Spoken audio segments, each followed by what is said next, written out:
All right, good afternoon, everybody, or maybe good morning or good evening, depending on where you're coming in at. I'm Dave Thompson with WZ, and I get to be surrounded by some experts today. We got Stefanie Hoover and John Brocar and Cary Jones. I'll let them all introduce themselves as we go through this exciting topic of personal protective equipment and fraud, and how crazy it is that during a time of a pandemic, apparently people want to take advantage of both retailers and consumers and suppliers. So we've brought together experts in each one of those fields to try to give everybody some advice on what to look for if you're simply going on Amazon and buying yourself some PPE. If you're a retailer or an organization, you're buying bulk purchases, and some of the obstacles that maybe you haven't thought about in between. So we'll be obviously live during this. So I encourage, if anybody has any questions, you can send them in through the chat. And if I think it's a good question, then maybe I'll answer it because it'll be easier for me. If it's a tough question, I'll probably pass it off to one of our experts on here. But we're all here. We want to do this live so we could answer some of your questions as we're going. So keep an eye on that. But I keep hearing the term PPE and personal protective equipment. And in my experience, I always remember that's like going up on a forklift and making sure you're wearing the appropriate harness so you don't fall off. So in the time of dealing with a virus, I'm going to push this over to Steph, and I'll let you introduce yourself, Steph, and kind of what your company does. But what is PPE? What are the products we're even talking about? Right. It's a great question, Dave, because it has kind of changed from what you were talking about with the safety features. But just a real quick background on my company. So I work with CONTROLTEK, and I'm an account executive there. So we've been in business about 44 years. We started off doing banking and cash control measures for security, and now help retailers with their EAS and security products. And with the COVID situation, we pivoted to getting a lot of different resources for PPE and working with our really strong contacts in the US, Canada, and Mexico to help bring the product in quickly so we could help support folks that we already partner with. And then it's just kind of grown from there. It's been a pretty crazy time for us. But my experience really, I worked in retail loss prevention for 23 years as well. So can speak to both sides of the coin. But to your question about what is PPE, so I can just give you a laundry list. Everybody thinks about the masks, and I think Cary has a couple masks there he can hold up and show us. Let's see what you got. Yeah, there we go. And there's all kinds of masks. They all deliver different sort of degrees of protection. But there's that, hand sanitizer, shields that, and I'm sure you guys have been to the grocery store lately. You see that the plexiglass, that's considered PPE.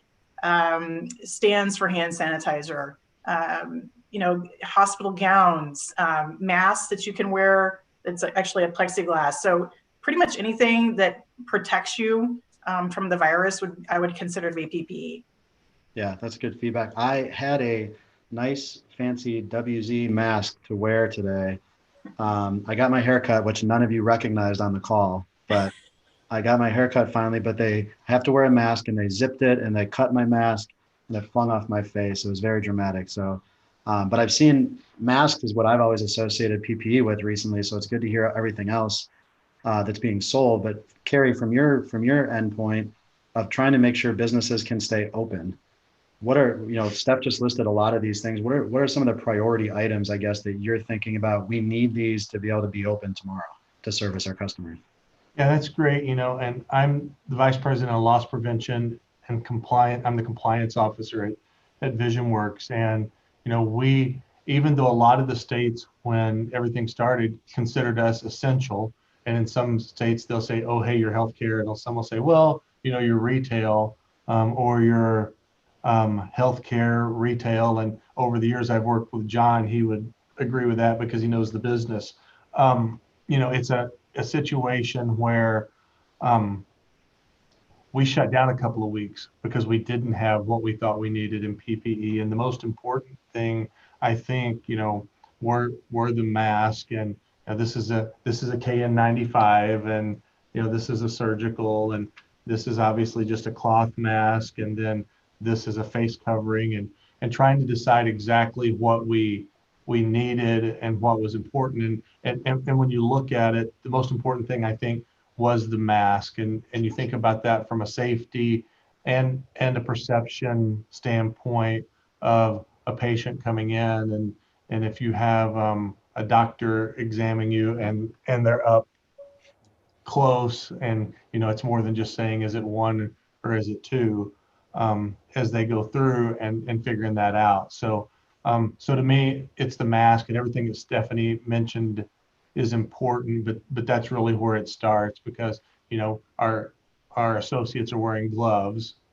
but if you didn't have gloves, then you could have some sort of hand sanitizer or disinfectant. But if you didn't have those, you could still wash your hands. But when it comes back to the mask, there's really not a way to get around that, and everything else are kind of additional controls to us after that. That's good. I like how prepared you've been, but like I'm waiting for a free shipping in 10 minutes little commercial with all the supplies you have. Oh, I'm not selling any of these. Yeah, I like that. And if I pass both of those points over to John, and I should have mentioned earlier, we got all CFIs here on the call too, which is kind of neat to see. And John, see, there it is behind you there. John, I first met at Elite Training Day actually several years ago in Nashville, doing a presentation specifically on vendor fraud. And so, to your kind of expertise, John, in this area, why in a time, and I probably am spelling it out here in the question, but we got a mass bulk purchases, urgent need. People are desperate to get this going on to make the stores open. It's a recipe for fraud. So what do you say? It's the perfect storm for fraud situations.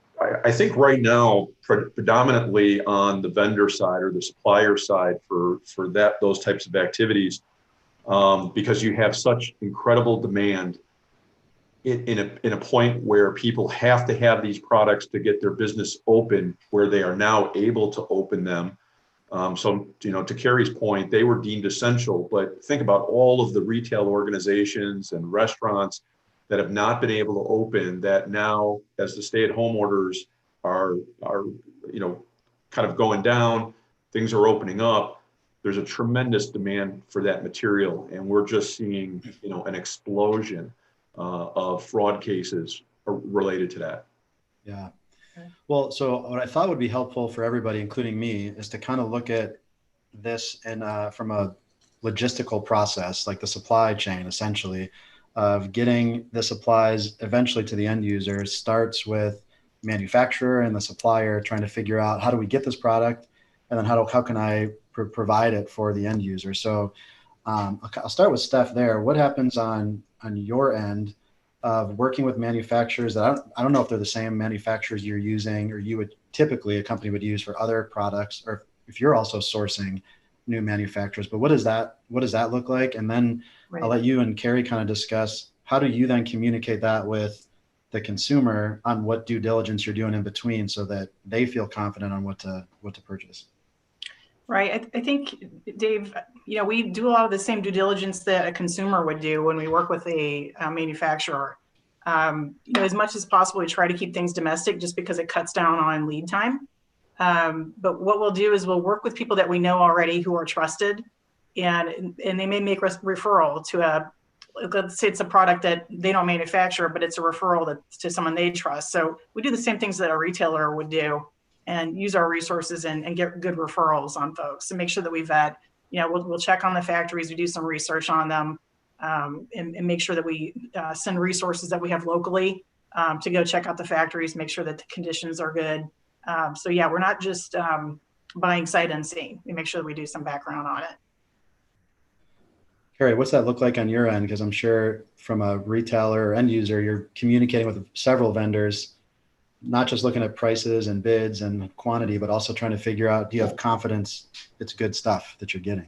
Right. And there was a mad rush on that. And John has the fraud numbers and knows them better than I do. But, when we went out and we were trying to acquire a whole bunch of PPE, there were the guys that wanted to sell you masks off of the back of your truck. So, but I think what it comes down to is using a supplier when you can, from a company that's been around, and that it's someone that you already have those relationships with. And one of the examples that we were talking about and is there were about when they said yes, you can use the KN95 mask because the 95s were in such short supply. They went through and they initially said there were 80 manufacturers that were good on those masks. Well, then they came back 3 weeks later and said, well, no, 65 of those now we've tested and you can't use those. So where was your vendor getting those masks from? And if it's a situation where you've ordered, say, $250,000 in masks, and you think that you're getting them from one manufacturer overseas, but your vendor switches that on you to another manufacturer because they got a 7 cent a mask better deal, and suddenly you're on the list that's not there, then you've got $250,000 in masks that you can't use. Right. Right. And Cary, that's an interesting thing, because one of the things that we're hearing too is all the brokers in between. So it's like brokers selling the brokers, selling the brokers. Mm-hmm. Then it's getting to a supplier. And so you don't know where in that supply chain it may have been actually manufactured. One thing to note for the folks out there is that the FDA has a medical device database of approved manufacturers, companies. And that's a great resource that if you are going through and trying to do some due diligence, that you can go to that database, put the information in, and find out whether or not they've been registered. So it's not that they're approved by the FDA, but it does say that they are registered with the FDA. And that's one positive step, I would think. Yeah, John, to that point, if you're working with a solution provider, you can just ask for the FDA cert, and they should have that available. Something else you could do is just to check to see, are there any other devices? Because it just adds to the credibility of that manufacturer. If you see there's more than one device being made there, it helps just rest a little bit easier. So what I'm curious about, you have that conversation, you've decided on maybe what supplier you're going to go with, what vendor you've selected. I know on the vendor side that we often have to go through procurement and a lot of different due diligence on the end user, which I'm sure still needs to take place. But I'm curious, do you feel like, and of course not your company specific, Cary, but anything globally, do we think that there are some maybe shortcuts, or the need for urgency has bypassed some of the regulations or the typical checks and balances when you're adding new vendors right now? And John's going like this, and I would say yes. One of the things that was helpful for us is, VisionWorks was sitting out there with about 700 stores, but we're actually now part of a bigger organization, and their procurement department is much larger. So, they had a database of established vendors that they wanted to start with and work through. So, but and I won't, back to your point, Sahu, but I know that there was, a really big scramble going on just in other directors and VPs of loss prevention that I talked to. And it was like, you guys are open back up and you got it. Where did you get this? Where did you get this? Where did you get this? Which, tells me that they're not going back through their normal established channels, and they're looking to get something to open up in a hurry. Yeah, I think that's fair. Go ahead, Steph. I was just going to say there's a fine balance in there, Dave, because yes, you do have to do all those normal steps, but you have to do it quick. Because the product is coming in and flowing out so quickly, you're going to miss out on getting in the line basically for that product. So you do have to still do your due diligence, but do it quickly. Yeah. So with that concept, and I think so, a lot of people that are watching may not be sitting in a buyer's office or sitting at the VP on that very high floor that Cary is sitting on, because I see the view out his window, but they're sitting in a position where maybe they don't have access or control over these types of decisions. But if they take this information back, and John, you could probably add some points here. What are, if there are shortcuts being made, what are some of the key things that you need to be checking when you're adding either a new vendor or you're maybe a new product, but potentially from the same vendor? What are some of those key points that can't be skipped, that can't be missed? Yeah, to talk about a challenge on top of a challenge for procurement and new vendors is, to your point, there's a lot of people that are not sitting in offices, they maybe don't have the access to the resources they had pre-COVID. And since that point in time, with the rush and the urgency, I think what I heard and kind of what got me interested in this subject is the procurement teams were tasked with get these supplies. And it is a critical, mission critical type of thing. So even if they started to do some of their, let's call it their basic due diligence around a new vendor setup, to Stefanie's point, those things were kind of getting, I think, short-tracked because of the urgency and the fact that they call that supplier back and they go, it's gone. Mhm. So if they were normally going through a 10-step process to get those supplies, I think a lot of those things were getting missed. Yeah. So when you talk about, the product's gone, I think it's probably back to maybe Steph, is you're ordering product. Even I order something on any website, of course. Everything's delayed. Shipment's delayed. Right. I ordered, I'm waiting for this lamp in my office. And now I got an alert from UPS that said, due to civil unrest, lamp is delayed. So when you have these delays in shipment or something is seized at customs, what kind of steps, how much of that is legitimate, that this is part of what we're dealing with, a shortage of product, and how much of that is a sign of, we might have a fraudulent issue? And I don't know who best to answer that, but I've seen some of those issues come up. Yeah, I mean, luckily I haven't had to deal with that, but my company is, I think the biggest thing to look for is be able to talk to a human being. If you can get a human being on the phone who can help you out, you're probably on the right track. But yeah, there are legitimate delays going on, and I've had to deliver some bad news to customers and tell them, listen, we thought it was going to be here. It's sitting in customs, so I guess my message to retailers would be just be patient, or to any consumer, you have to be patient and sort of understand this is an unusual time we're living in. Yeah, I like that. For a different perspective, I'm going to ask Cary a question since he just switched his camera angle on us.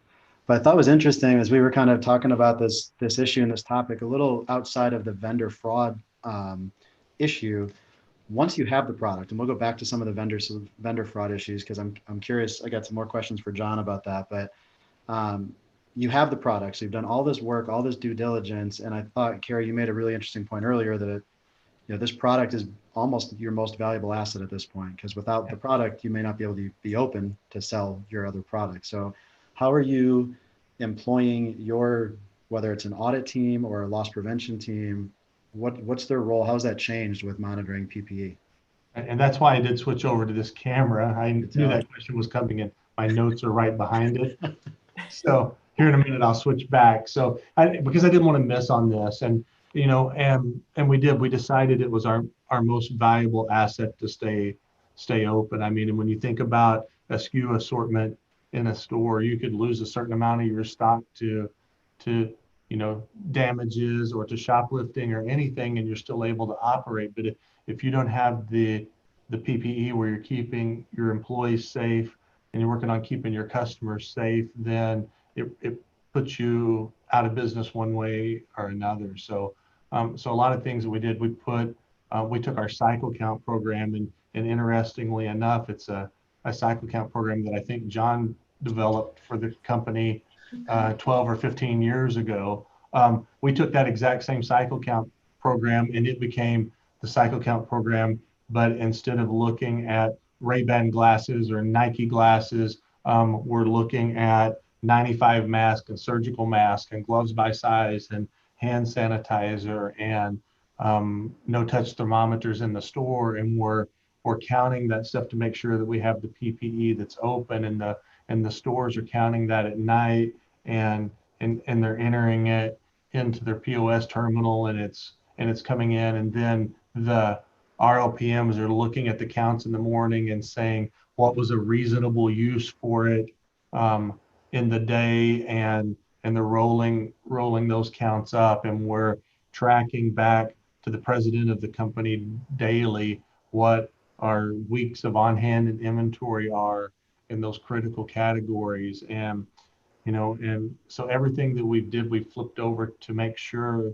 that PPE is in line. If you're a patient of ours in the end, when you get the survey at the end about what your experience was like, we're asking questions about PPE and its usage in the store and how you felt, so that our CSAT OSAT feedback is coming back on what's safe. So it's been a total process and a total commitment on that, because we felt like that was the block of where we needed to start. Yeah, I really like that perspective. And I think especially for people watching this that are at the district level or store level, of realizing the role that they play and securing that product. Steph, I know you've got some years of LP experience as well. As Cary was going through that, I was remembering having to do shopping cart audits in LP at one point and counting how many different types of shopping carts we had every day because the value that had. Do you remember anything similar to this where you're? Oh yeah, I remember counting almost everything in a store. Right. I just want to know, is John getting paid any residuals for his program? Cary? That's a different day, a different company, and a different story. So I think he's changed twice, and we've been sold 3 or 4 times since then. So I relinquished those rights. yeah. I was wondering if you guys went to the same place I went to get my haircut this week, or if the 3 of us are going somewhere else. Yeah, no, I think it snapped our hair instead of our mask. Yeah, probably. Hey, Cary, just a quick question. With it, as important as it is that those supplies in the store, I'm going to imagine that some of them are out for customers. And have you had any grab and runs? Have you had any issues, related specifically to the PPE? Yeah, we really haven't ran across anything that's been an internal case, and I think that was because we conveyed the message. This is a resource that that is costing the store money. We've had a couple of grab and runs, so where people have actually chosen, instead of taking sunglasses, to come in and grab the mask and run instead. So and that's been interesting. So I think that when you look at it, it's just like anything on shoplifting. It's not worth chasing someone over, and as long as you're handling it and you're keeping the 95 masks locked up, and you're keeping a limited number of surgical out where anyone could reach them, then you're okay. What do you think is the bigger problem from the supplier? Is it getting fraudulent counterfeit type product, or is it never just receiving the product at all, and your money and your information is at risk? And that's for everybody, I guess. I don't know which one of those two. Maybe John, I don't know. Do you think one of those two is a bigger opportunity?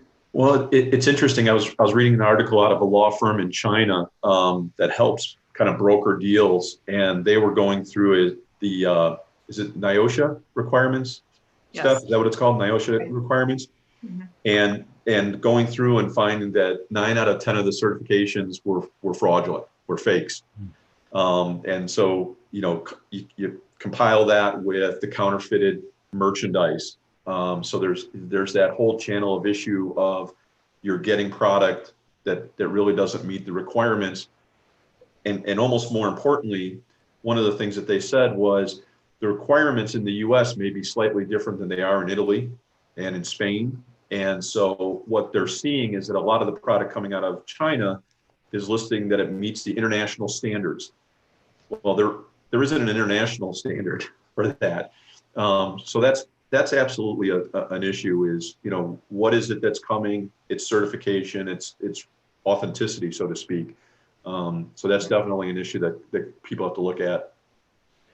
From a counterfeit standpoint, or even I guess just general fraud, what about the individual consumer? So like just me going online and I want to buy a case of product, or I want to buy one item or whatever.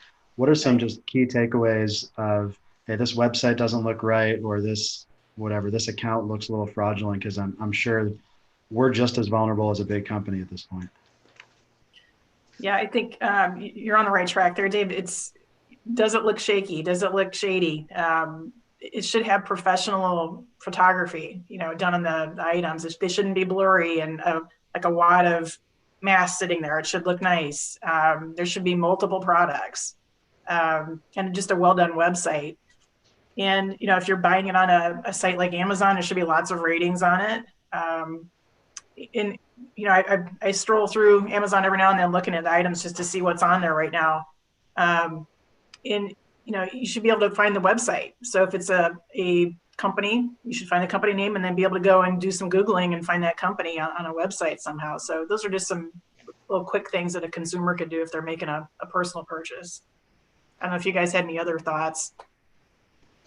I think one of the things is, so Homeland Security had put together some information about the number of COVID-19 related sites that they've looked at. And these are not all considered fraud, but on May 20th, there was 19,000 new sites offering COVID PPE type of products. Today I checked, it's 36,892. So it's just exploding in terms of the number of sites. One of the things that you can do is just start with the very basics. Can you figure out if this is a real company? Is there an address, a physical address, a phone number, an email? A lot of times it's just, info@medical supplies is the email. Send an email to it and see if it even comes back, see where it goes. You can do a little bit of tracking for the website domain. There's a website called lookup.ican.org. There you can put in the information and see when was that website created. I think and I lost this note that I had in front of me, but I think that WZ's website went up in October of '96. And so I was able to very quickly find that. I'd say you guys are fairly legitimate. And so at least the website has been around for a long time. So you want to look and see a lot of the fraud cases we're looking at, those websites were literally created within the last month or two. Yeah, that's interesting. Good point. Cary, as we'll start to wrap up here, I'll only keep you all for a few more minutes. I know your time is valuable. From a practitioner standpoint, again, if I'm a mid-level person maybe that's on your team or on a team, and I get some of this information from the three of you as experts, what's the right way to approach a VP or my boss to say, hey, are we looking at these things? What's the right way to do that without, challenge upwards without smacking yourself in the face on the way up? Well, I think a couple of things is first, know what your company is already doing with things so that you can kind of test back against that. So you don't want to send something in that is, here are 5 things that I think we should be doing, and you're already doing all 5 of them. So kind of step back and take a look at that. But I know, my guys have been watching the webinars and participating in things as they went along. And when they see something, I just have them send just a quick note. Hey, I was, watching this, I saw this, I was doing this for development, and this was my takeaway. And if it's a situation where I can get a takeaway from one of them by scanning a 30-second email and thinking, does this apply or not? And, and they spent 15 minutes watching a web or a podcast or a half an hour, then it's really a win for all of us. And, and I'm hoping that everybody is out there is in an organization that wants to talk back and forth that way, because that's the type of department that you want to be in. So, I take them all as good ideas and just see if we can apply them to us. I think that's great. What about Steph? I know you, especially being in the field all those years, probably had your share of challenging upwards. Yeah, I was thinking back on when you brought that question up, Dave, and I think you can't be afraid to say, hey, I was on a webinar, and just like Cary said, even if you don't have that formal practice in place, hey, boss, I heard this on this webinar today. I thought it was pretty cool. What do you think about X, Y, and Z? And you may get some feedback that says, oh my gosh, we weren't looking into that, or that's something new we hadn't heard of before. So, again, to Cary's point, hopefully you're working at a company that would appreciate questions and an inquiring mind like that. Good feedback. I got one question here that came in before we start to wrap up from Alicia Toy. So another CFI. Glad to see you're watching, Alicia. And she was asking, what about potential fraud that might be a legitimate website you're buying it from? So maybe like an Amazon potentially. So the website's legitimate. Maybe even the account could be, but there's fraud within that account. Or maybe buying on like a Walmart.com, but it's not necessarily a Walmart product or a vendor. Is there a way to kind of check out that secondary source, or any tips for that area? Well, I think that if you look at most of either Walmart's marketplace or Amazon, and you can see who the seller supplier ultimately is, there definitely is stuff that is sold and fulfilled by Amazon. So you don't see the supplier's name behind that. But I think you can do that same due diligence with those supplier names, looking them up, doing a little bit of research, seeing how long they've been around. And that's probably a safeguard. One of the things I would say is that while there may be some issues on Amazon and Walmart, I think that they have put a lot of focus in this area. I know that they have teamed up with like 3M and Pfizer to root out counterfeits and things like that. But one of the areas to be very careful with is unsolicited requests through LinkedIn. LinkedIn is not blocked. It's one of the few social medias that is not blocked in China. So there's a lot of information coming from China to the US. And I think one of the warning signs is that if any of your people get involved with a buyer or somebody selling PPE from LinkedIn, is if they immediately move the conversation to WeChat. So they're trying to, again, distance and disconnect, some of these things. So those would be some concerns around there. Yeah, that's good feedback. And I know, Walmart and Amazon, we listed those two specifically, are two groups that we work really closely with, and they've got some great investigators and a great fraud department. So another, especially for those of us in the industry, it's an easy connection to see what they can support you with along the way, because they got some incredible teams over there too. I got one more question for Steph as we're developing these masks. Have we found a solution yet to how to make my breath smell better when I'm wearing a mask for an 8-hour shift? Cary's got a product, and there it is. You can still do some mints. Mouthwash is Cary has in his office. Yeah, that sounds like a you problem, Dave. I'm hoping. Dave, that is one of the most common questions that I've heard from people as they're wearing masks. I don't know how to fix it. And I do everything I'm supposed to do, but after about 30 minutes, it seems irrelevant at that point. So that's all the questions I had, unless you guys had anything else that you want to kind of leave with parting words. I will tell those people that are watching live, this is going to be saved on our YouTube channel. I'll make sure to share it on LinkedIn. I'll tag our 3 resident experts here so you guys can connect with them further and learn more about Cary, learn more about John and over at the Ryan Group, and more about Steph and CONTROLTEK, so you guys can see some more there. But any other parting words of expertise you want to share with our listeners?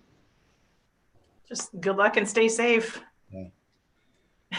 Cool. I agree. Trust but verify.